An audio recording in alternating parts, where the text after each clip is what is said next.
Thank you, Mr. Chair. Senator Carroll, I know that time is short and all of us are busy, and you probably didn't have the opportunity to sit in on listen to much of the Finance Committee hearings, but I did. And on almost every bill that came in, Case came in and argued for the bill because of education.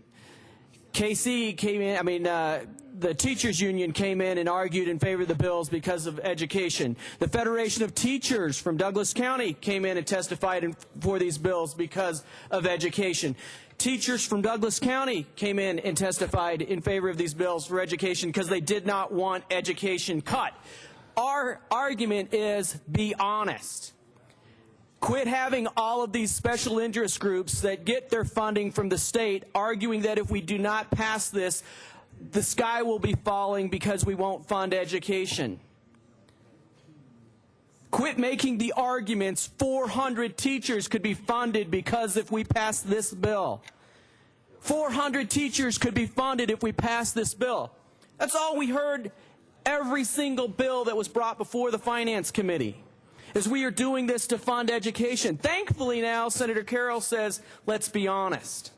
Where were the members of the Democratic Party in the Finance Committee saying, let's tone down that rhetoric, let's be honest about what actually we're doing here. This isn't all going to go to education. There was no mention of that. Zero.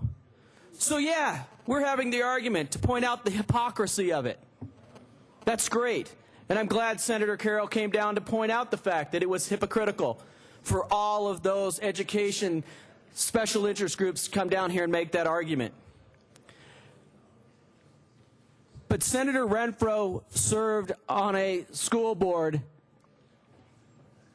Senator Newell. Senator Renfro served on a school board before he came down here. Senator King served on a school board before he came down here. Senator King served on the Charter League for Colorado before he came down here. Senator King has started 2, maybe 3 charter schools before he came down here. Senator Newell, I have started charter schools before when I've been down here. My kids go to charter schools. My wife is an educator and works in the public school system. For you to come down here and argue that we do not care about education is offensive to me. We care deeply about the children of Colorado. Don't argue that anybody down here does not believe in the education of our children. We are making the argument of let's be truthful to the taxpayers of the state of Colorado. That is our argument. Senator Carroll's the only one on the Democrat side of the party that is of the aisle that is being honest with the voters, and I would ask for an aye vote on this amendment.